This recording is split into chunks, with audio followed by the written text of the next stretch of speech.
opportunity to be with you, dear brothers and sisters, and that of course is another privilege and honor for me to be among you and see all these beautiful faces of faith.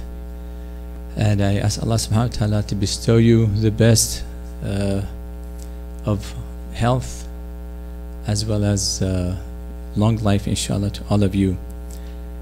I start with the name of Allah subhanahu wa ta'ala. Bismillah ar-Rahman ar-Rahim. Bismillah ar-Rahman ar-Rahim. أحسب الناس أن يتركوا أن يقولوا آمنا وهم لا يفتنون ولقد فتنا الذين من قبلهم فليعلمن الله الذين صدقوا وليعلمن الكاذبين صدق الله العلي العظيم. The true understanding of life and how it works and how it functions is a essential element in everybody's life. To understand how the world functions and how it goes, and understanding of realities of life and its true understanding will definitely lead a person to have a better life and make him to reach a happy life in both physically, spiritually, mentally, and to reach faster into the happiness that we're all working for, to make him reach a level of happiness and prosperity. Definitely that person needs to understand the true realities. What I'm talking about is the life that, or the world we live in right now, with all its turns and twists and all that, especially the time and era that we live in, has a great amount of challenges, as you all know. And I'm not one of those speakers, when I see people talking, I can talk. So please recite al-salawat. Maybe our sisters who are, have to talk to each other would be listening to me. Hopefully it could be beneficial to someone, I hope. Sallallahu ala Muhammad wa ali Muhammad.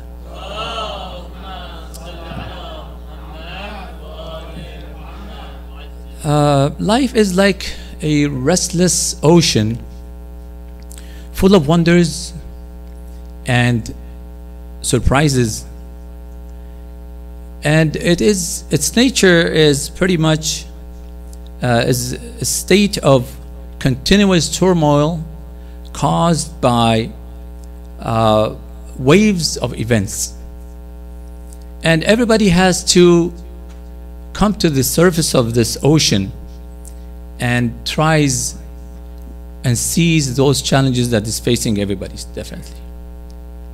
And there is no one that is secure from this violent waves of life.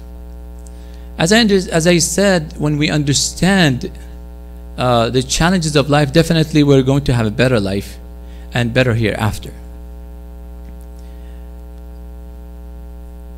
Life is filled with definitely happiness, but yet on the side of it you see grief and sadness.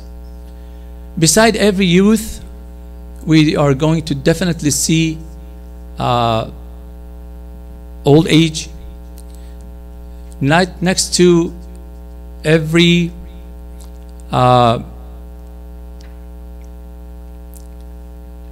youth, there is old age. Right next to weakness, there is strength. And next to every ease, there definitely there is a hardship. Well, of course, the hardship that everybody faces during their lives is different.